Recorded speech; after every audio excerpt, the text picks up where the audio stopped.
오늘 주제는 아브라함인데, 아브라함 중에서도 이제 첫 번째 아브라함의 부르심. 그래서 오늘 부르심에 대해서 좀 다뤄보려고 그래요. 창세기 12장 1절에서 4절 말씀입니다. 우리 함께 봉독할 수 있도록 하겠습니다. 여호와께서 아브라함에게 이르시되 너는 너의 고향과 친척과 아버지의 집을 떠나 내가 네게 보여줄 땅으로 가라. 내가 너로 큰 민족을 이루고 네게 복을 주어 내 이름을 창대하게 하리니 너는 복이 될지라. 너를 축복하는 자에게는 내가 복을 내리고 너를 저주하는 자에게는 내가 저주하리니 땅의 모든 족속이 너로 말미암아 복을 얻을 것이라 하신지라. 이에 아브라함이 여호와의 말씀을 따라갔고 롯도 그와 함께 갔으며 아브라함이 하란을 떠날 때에 75세였더라. 아멘. 아브라함이 75세라고 하는 나이에 부르심을 받는 장면이 이제 등장하고 있습니다. 아브라함이 부르심을 받는 이 창세기 12장은 너무나도 유명한 부분이죠. 거의 뭐 크리스찬이라면 이것을 안 들어본 사람이 없을 정도로 이렇게 유명한 부분인데, 아브라함을 하나님께서 왜 부르셨을까요? 아브라함을 부르신 이유, 그것은 바로 하나님의 나라를 세우기 위한 것이었어요. 하나님의 나라, 이것을 세우기 위하여서 원래 하나님께서 이 땅에 사람들을 창조하셨고 하나님이 통치하시는 하나님의 백성들을 다스리고 싶으셨던 거예요. 하나님의 나라라고 하는 것은 뭐냐면 하나님께서 통치하시는 나라예요. 하나님께서 통치하시는 나라인데 나라에 3대 요소가 있다고 그랬죠. 땅과 백성과 주권이라고 그랬어요.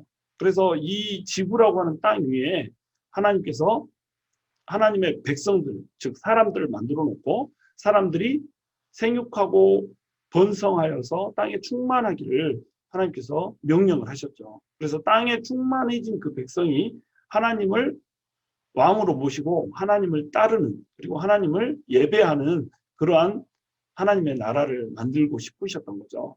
그래서 아담과 하와를 지었는데 아담과 하와가 범죄를 하면서 이제 하나님의 나라를 세우겠다라고 하는 하나님의 계획을 사람들이 망가뜨리는 이런 결과를 초래하게 된 겁니다.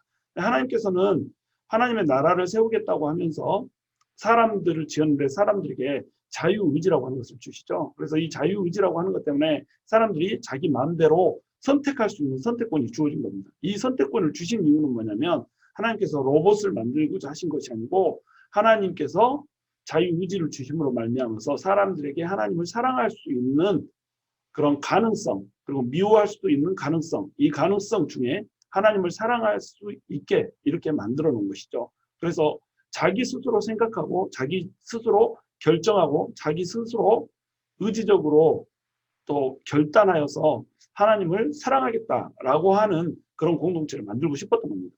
바로 그것을 이제 예배 공동체라고 불러요. 왜 그러냐면 하나님의 영광을 위해서 사람이 창조되었고 하나님의 나라를 위해서 하나님이 사람들을 창조하셨기 때문에 사람들이 하나님을 예배하는 것, 이것이 모든 사람들의 존재의 목적이에요. 예배라고 하는 것이 사람들의 창조의 목적이고 존재의 목적입니다. 하나님의 영광을 위해서 창조됐다. 이 말은 사람이 하나님을 사랑하고 하나님께 사랑을 고백하며 하나님께 영광을 돌려드리는데, 이 영광을 돌려드리는 방식이 뭐냐면 예배라고 하는 방식을 통해서 드려지는 거죠. 그러니까 우리에게 가장 소중한 것은 사실은 예배인 거예요. 예배가 우리의 목적이에요. 우리 창조의 목적이고 우리가 존재하는 목적이라는 겁니다. 근데 그 예배라고 하는 것은 뭐냐면 우리가 예배당에서 모여서 하나님께 올려드리는 그 예배도 물론 예배이지만 그 예배 플러스 우리가 삶 속에서 하나님의 통치를 온전히 받고 하나님의 뜻대로 살아가는 것, 이것이 바로 예배라는 거예요. 이것이 이제 하나님의 나라의 개념이죠. 하나님의 나라라고 하는 것은 하나님께 예배하는 예배 공동체고 하나님의 백성들이 모두 함께 모여서 공동체를 이루어서 하나님께 자기의 삶을 드리고 그 삶을 통하여서 하나님께 영광을 돌려드리는, 이것이 바로 하나님의 나라라고 하는 것입니다. 그러니 이런 나라를 하나님께서 세우고 싶으셨는데 아담과 하와를 통해서 세우고자 했던 것이 자유의지를 잘못 발동하는 바람에 실패를 했고, 두 번째 이제 사람들이 생각하는 것이 그리고 계획이 모두 죄악일 뿐이므로 하나님께서 노아의 가족 8명만 남겨두시고 이제 땅에 홍수를 불러일으켜서 모든 사람들을 심판하는 이런 결과를 갖게 되죠. 그리고 나서 이제 사람들이 흩어짐을 면하려고 바벨탑에서 모여서 살기 위해 바벨탑을 건설을 하는 겁니다. 바로 이 바벨탑을 건설하는 것을 하나님께서 기뻐하지 않으시고 땅으로 모든 사람들을 흩어버리기 위해서 언어를 혼잡하게 하세요. 그래서 언어를 혼잡하게 함으로 말미암아 모든 사람들이 땅에 흩어져서 하나님께서 땅에 충만하라라고 명령하셨던 그 명령을 사람들이 지킬 수 있게 이렇게 하는 겁니다. 그러니까 하나님을 대적했던 그것을 징계함과 동시에 또한 하나님께서 원래 주셨던 땅에 충만하고 모든 땅을 정복하고 다스리라고 하는 하나님의 그 축복의 메시지를 성취하는 축복의 개념을 동시에 갖는다라고 그랬어요. 그런데 결국 사람들이 하나님의 품을 떠나고 자기 멋대로 살아감으로 인해서 또 하나님의 나라는 이제 다시 실패를 경험하게 됩니다. 그래서 이 하나님의 나라를 하나님께서 세우시기 위해서 아브라함을 이제 부르는 거예요. 한 사람을 세워놓고 이 한 사람을 통해서 하나님의 나라를 세우고자 하시는 것이죠. 그러면 이 아브라함을 통해서 생겨난 나라가 바로 뭐죠? 이스라엘이라고 하는 나라인 겁니다. 이스라엘이라고 하는 나라가 아브라함을 통해서 생겨났는데 아브라함을 통해서 세우고자 하는 나라는 이스라엘이 아니었어요. 사실은. 이 이스라엘이라고 하는 나라, 많은 사람들이 질문을 할 때 이렇게 질문해요. 왜 하나님이 이스라엘만 살아가시냐? 그거는 몰라서 하는 얘기예요. 하나님은 이스라엘만 살아가시는 게 아니에요. 하나님 모든 족속들을 다 사랑하는 거예요. 그런데 이스라엘이라고 하는 나라를 표본으로 세워놓고 이 이스라엘을 표본으로 하나님의 나라는 이런 나라가 될 것이다. 하나님의 나라의 백성들은 이렇게 살아야 된다. 하나님의 나라의 백성들에게 하나님께서 요구하는 것과 하나님께서 원하지 않으시는 것, 하나님께서 싫어하는 것, 금하시는 것이 무엇이다라고 하는 것을 이스라엘이라고 하는 표본 집단을 통해서 보여주고자 하셨던 거예요. 그래서 아브라함을 부르실 때 하나님께서 너를 통하여서 땅의 모든 족속이 복을 받을 것이다. 이렇게 얘기를 하는 거예요. 아브라함을 통해서 이스라엘만 복을 받는 것이 아니라 이스라엘을 포함한 땅의 모든 족속이 복을 받게 될 것이다라고 하는 약속을 하나님께서 주시는 겁니다. 그러니까 땅의 모든 족속이 복을 받고 땅의 모든 족속이 하나님의 백성이 되어서 함께 예배 공동체를 이루고 하나님께 영광 돌리는 그 나라 원래 하나님께서 창조하시면서 아담과 하와를 통해서 세우고자 원하셨던 그 나라를 하나님께서는 아브라함을 통해서 다시 세우고자 하셨다는 거예요. 그런데 이 아브라함을 통해서 세워진 나라 이스라엘이 나중에 결국은 또 실패를 하게 됐잖아요. 범죄를 함으로써 포로로 잡혀가고 이런 일들을 또 겪게 된단 말이죠. 이런 일을 겪으면서 하나님께서는 어떤 것을 보여주시냐면 바로 구속사라고 하는 것을 보여주는 거예요. 구속사라는 건 뭐냐면 인간에게 소망이 없다는 거예요. 인간에게는 하나님의 나라를 하나님의 뜻대로 세울 수 있는 그 어떠한 소망도 가능성도 존재하지 않다는 겁니다. 왜냐하면 인간이 자유의지를 발동해서 죄를 범했기 때문에 범죄를 해버렸기 때문에 이 사람들은 하나님 나라를 세울 수가 없다는 거예요. 그래서 아브라함을 부르시고 아브라함을 통해서 예수 그리스도가 왕이 되셔서 완전하게 하나님의 통치를 받는 죄 없는 나라를 만들고 싶었던 거예요. 그런데 사람들은 죄악으로 가득 차 있는데 죄 없는 나라를 어떻게 만드나요? 그러니까 구속이라고 하는 것이 필요한 겁니다. 구속이라는 것은 뭐냐면 죄를 속하여 주고 구원해 주는 걸 말하는 거예요. 그래서 이것을 이제 영어로는 redemptive history 또는 the history of redemption 이렇게 얘기를 하는데 하나님께서 사람을 구속해 줌으로 말미암아서 결국 하나님의 나라를 세우겠다는 거예요. 그 하나님의 나라에서는 죄가 없고 또 하나님을 온전히 왕으로 모시는 그 나라가 될 거예요. 그 나라가 결국 완성이 될 텐데 누구를 통해서 완성이 되냐면 바로 아브라함을 통해서 완성이 된다는 겁니다. 아브라함이 이 나라를 만드는 것이 아니라 아브라함에게 약속된 아브라함의 씨앗 한 사람을 통해서, 여기서 씨앗은 단수거든요. 복수가 아니에요. 딱 한 명이에요. 그 한 명을 통해서 이 모든 족속이 복을 받게 될 것이다 라고 하는 언약을 주시는 거예요. 그래서 아브라함을 부르신 이유는 바로 예수 그리스도를 통한 하나님의 나라를 세우겠다라고 하는 궁극적인 목적, 이것을 지금 염두에 두시고 하나님께서 아브라함을 부르신 거예요. 그러면서 동시에 아브라함을 부르신 이유는 또 뭐냐면 이스라엘이라고 하는 나라를 세우고 이 이스라엘이라고 하는 이 표본의 나라, 이것을 통하여서 장차 하나님의 나라, 다시 해서 예수님을 통해서 완성될 하나님의 나라가 어떻게 될 것인가 라고 하는 것을 펼쳐 보여주기 위해서 이제 아브라함을 부르신 것입니다. 그래서 하나님께서는 하나님의 나라를 세우시기 위해서 사람을 부르시는 분이세요. 죄인을 부르시는 분. 죄인을 부르셔서 그 죄인으로 하여금 하나님의 뜻대로 살고 행함으로 말미암아서 하나님의 복의 근원으로 삼고자 하시는 분이란 말이죠. 그래서 아브라함을 세우실 때 12장 2절에 보면 너는 복의 근원이 될지라, 개역 한글 버전에는 너 복의 근원이 될지라 이렇게 돼 있어요. 근데 오늘 읽으신 개역 개정판에는 복이 될지라 이렇게 돼 있죠. 하나님께서는 우리를, 아브라함을 복으로 세웠다는 거예요. 복의 뿌리로 세웠다는 말이죠. 그래서 아브라함을 통해서 예수님이 나오기 때문에 이 복이 모든 민족에게 퍼져가게 될 거란 겁니다. 하나님께서 한 사람을 부를 때는 복을 주시기 위해서 불러요. 그 사람만 복을 주는 게 아니라 그 사람을 통하여서 그 사람과 연관된 모든 사람들을 복 주시기 위해서 부른단 말이죠.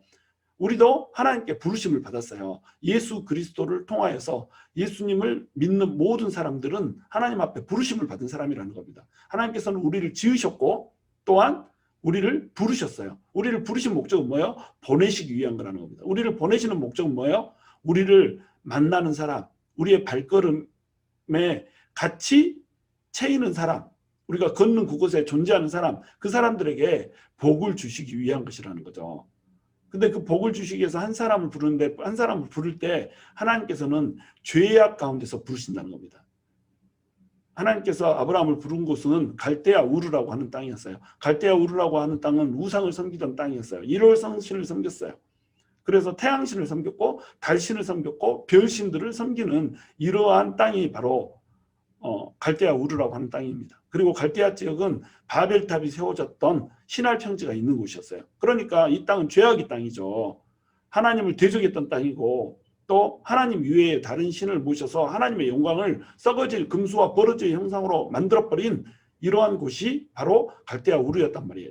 근데 이 갈대아 우르에서도 아브라함은 특별히 아브라함의 아버지 데라가 우상을 만들어서 파는 우상 장수였다라고 하는 전승이 있단 말이죠. 그러니까 죄악의 땅 중에서도 가장 죄수 중에 죄수였던 이 아브라함을 하나님께서 부르신 겁니다. 그냥 무작정 선택하셔서 불러버린 거예요. 아브라함이 뭘 잘해서 선택하셨을까? 그런 거 없어요. 그냥 아브라함을 불러버린 겁니다. 죄악 가운데서 하나님께서 부르심으로 말미암아서 죄악의 땅에 은혜의 꽃이 피게 하신단 말이에요. 이것이 하나님께서 우리를 통해서 그리고자 하는 그림이에요.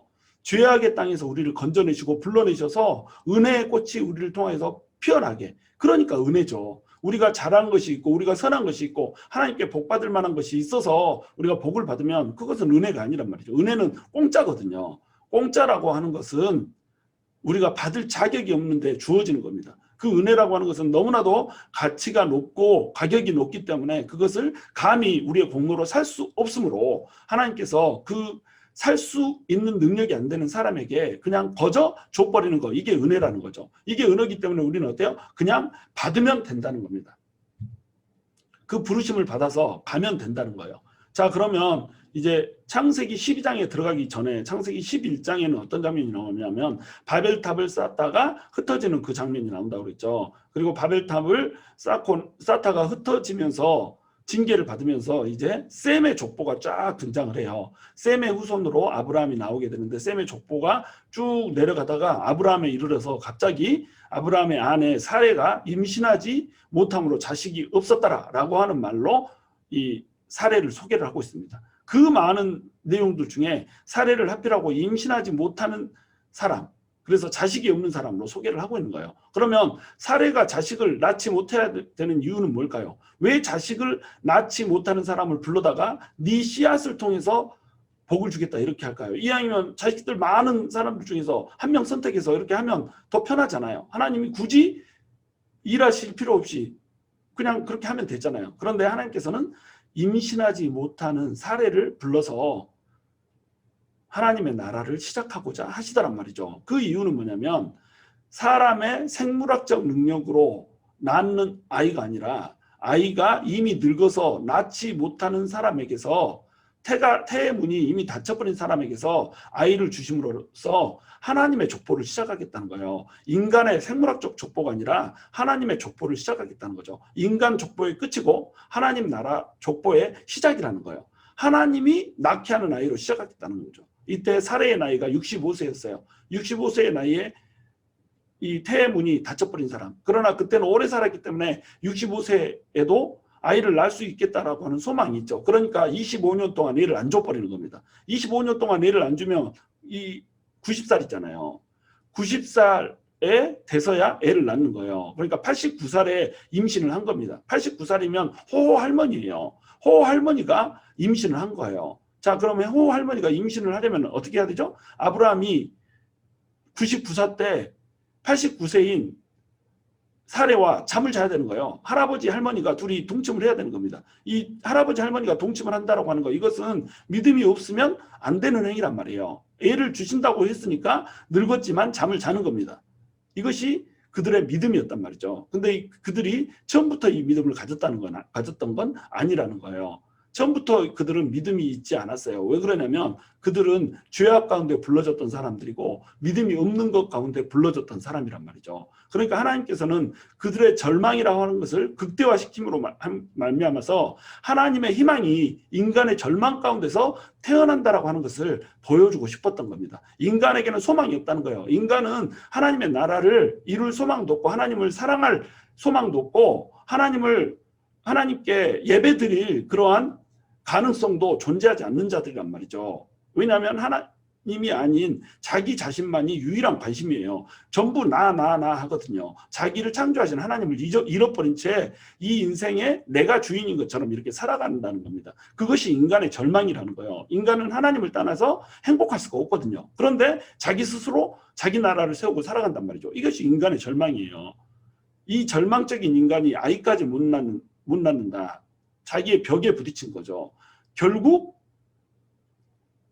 절망에 이르러버린 인간이 바라봐야 될 것은 하나님밖에 없다는 거예요. 그래서 인간의 절망이 곧 하나님의 역사의 시작인 거예요.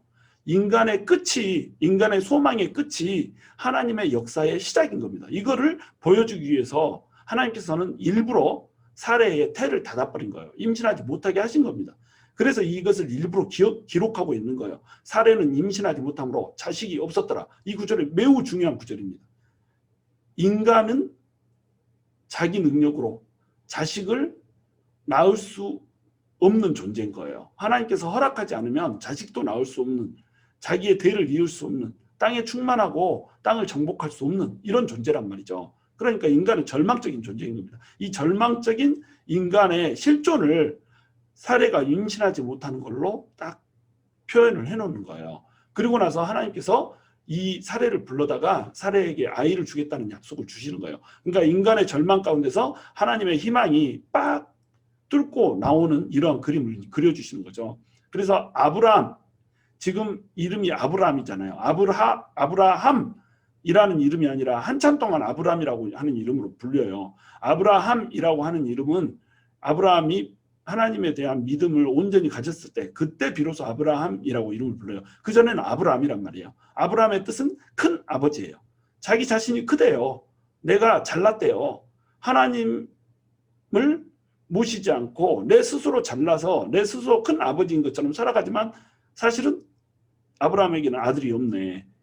그러니까 하나님께서는 자기 스스로 크다고 하는, 하나님 없이 자기 스스로 큰 자로 살고자 하는 이 아브라함을 불러서 너는 큰 자가 아니야. 너는 네 스스로 애도 낳을 수 없는 존재야. 그러면서 하나님께서 아브라함을 열국의 아버지라고 하는 뜻의 아브라함으로 이름을 바꿔줘 버리는 겁니다. 열국의 아버지, 모든 민족들의 아버지로, 믿음의 조상으로, 믿음의 아버지로 하나님께서 만들어 주시겠다라고 하는 것이에요. 그리고 사레라고 하는 이름의 뜻은 나의 왕녀, 이런 뜻입니다.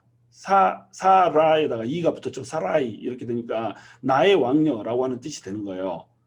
여기에도 초점이 뭐예요? 나의 왕녀인 거예요. 나의 아브라함, 나의 왕녀, 나가 들어가 있잖아요. 나가 빠져야 된다는 겁니다. 그래서 사례를 사라로 바꿔주는 거예요. 너는 나의 왕녀, 한 인간의 왕녀가 아니라 모든 열국의 시작이 되는, 열국의 믿음의 시작이 되는 그 왕녀가 될 거다 해서 나혜를 빼버리는 거예요. 여러분, 우리가 우리 스스로를 의지하면 안 된다는 겁니다. 우리는 절망적인 존재예요. 우리는 아무것도 스스로 할 수 없어요. 하나님이 우리 인생에 개입하지 않으면 우리가 아브라함이라고 주장하고 나의 왕녀라고 주장하면서 내가 큰 아버지라고 주장하고 나의 왕녀라고 주장하면서 이렇게 살아가지만 사실은 다스릴 수 있는 백성이 있어야 왕녀가 될 거 아니에요. 자식을 낳을 수 있어야지 큰 아버지고 작은 아버지고 될 거 아니에요. 근데 자식도 못 낳으면서 무슨 큰 아버지의 나의 왕녀예요. 그러니까 내가 중심이 되어서 살아가면 내가 이루고자 하는 꿈 자체도, 내가 인간적으로 꾸는 꿈도 이룰 수가 없다는 겁니다. 그러니까 하나님 안에서 꿈꾸라는 거예요. 하나님을 가져야 자식을 낳지 못하는 상황이 끝날 수가 있다는 거예요.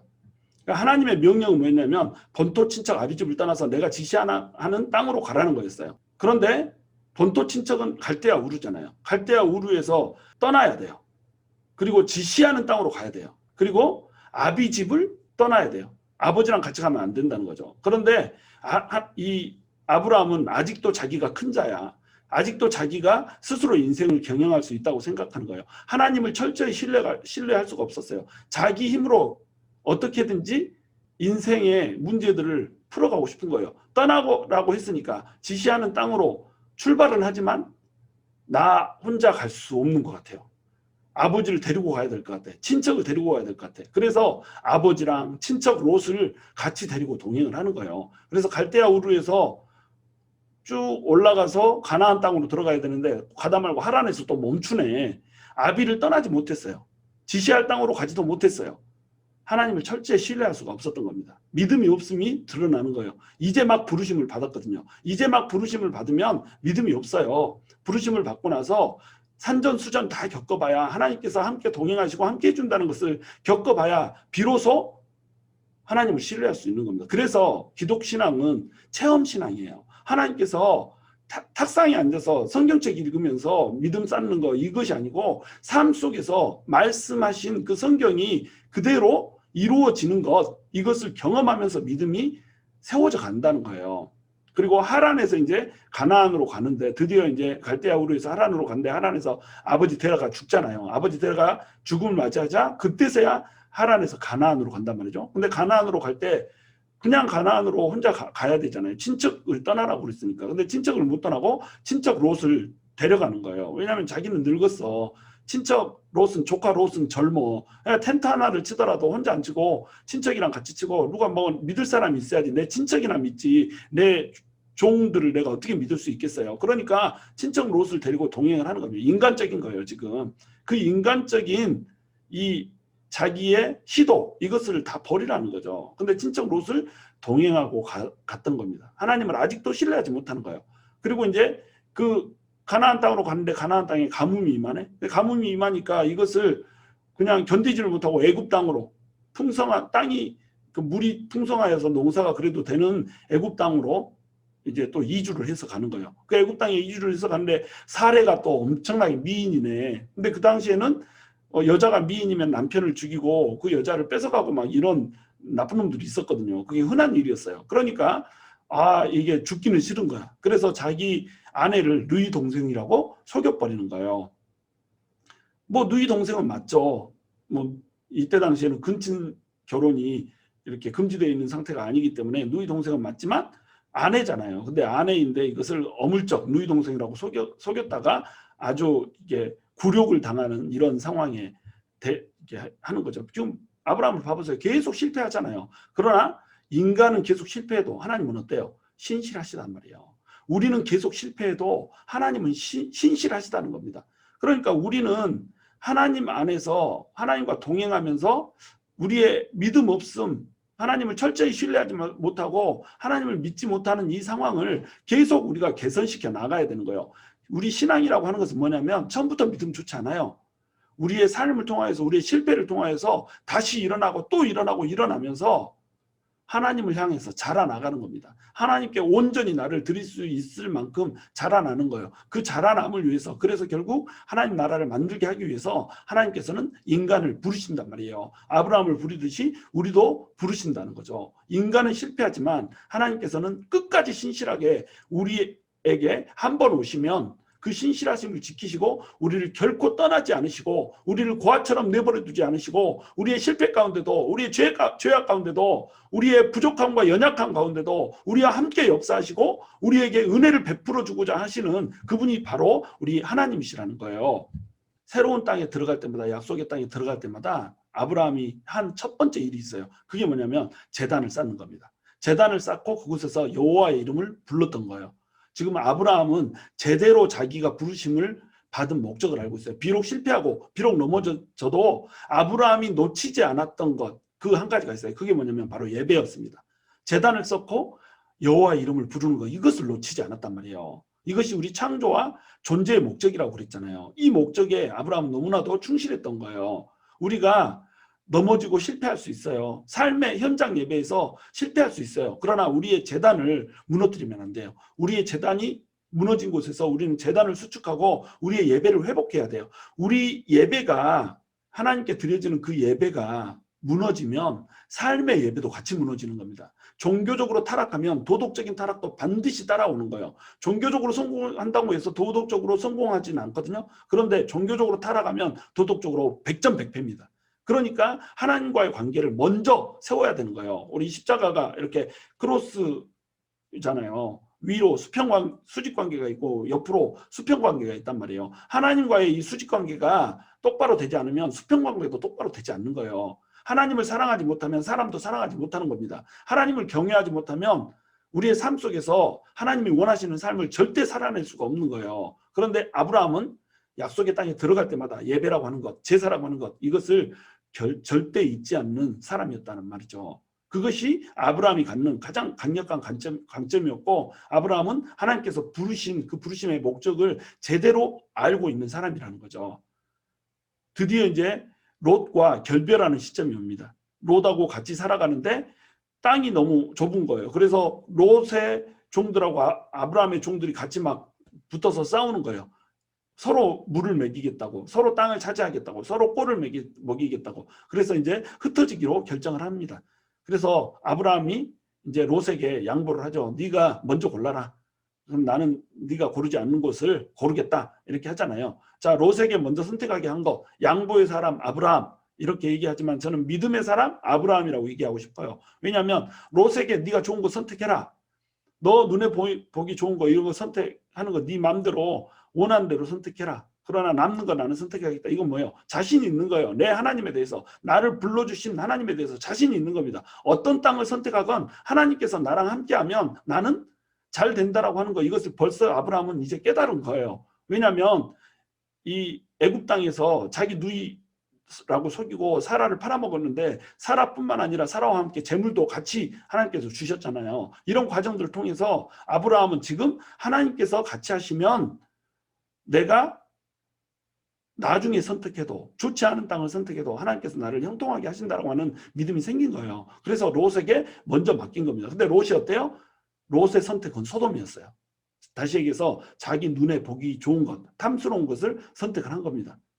늙은 삼촌한테 좋은 거 양보할 수 있잖아요. 그런데 자기 눈에 보기 좋은 것, 자기 유익을 먼저 찾았다는 거예요. 하나님에 대한 신뢰가 없습니다. 근데 아브라함의 선택은 뭐예요? 헤브론이에요. 헤브론의 뜻이 뭡니까? 교제라는 뜻이에요. 하나님과의 교제의 땅, 이것이 헤브론인 거예요. 이 땅을 선택하고 나서 맨 처음 했던 것이 뭐냐면 하나님과의 교제였어요. 하나님과의 교제를 절대 포기하지 않습니다. 제단을 먼저 쌓았던 거예요. 헤브론, 교제라고 하는 땅에서 하나님과 교제를 하는 것입니다. 이렇게 아브라함은 맨 처음 어디를 가나 했던 일이 뭐냐면 바로 예배였고,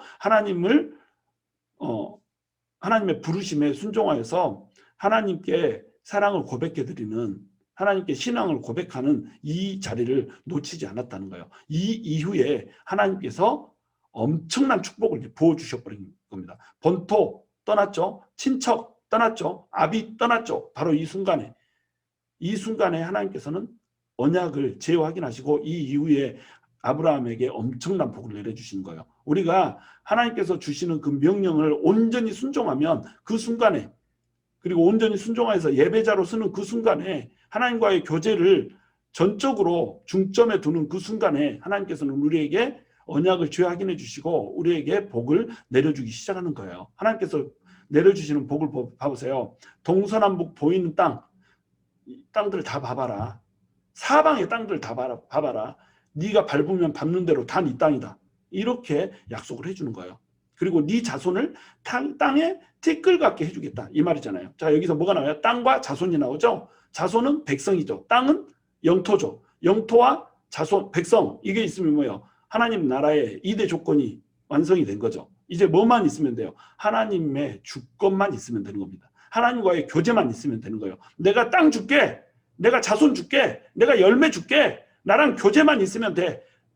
나의 주권에만 네가 따라주면 돼. 그럼 내 나라는 완성되고, 내 나라에서 너는 내 나라에 있기 때문에 마귀의 나라에 속해서 고통받는 그 고통이 너에게는 없고, 내 나라 백성이기 때문에 누릴 수 있는 그 엄청난 풍요와 번영을 누릴 수 있어 라고 하는 약속을 주는 겁니다. 우리가 하나님께 부르심에 순종해서 온전히 하나님의 뜻에 따르고 하나님께 전적인 순종을 했을 때, 하나님께서는 우리에게 땅도 주시고 열매도 주시고 우리에게 있는 막혀있는 모든 문제들도 해결해 주시고 동서남북 보이는 땅을 딱 보여주면서 이것이 다 네 땅이다. 이 사업장들이 전부 다 네 거다. 이 돈이 다 네 거다. 이렇게 하나님께서 해주신다는 거예요.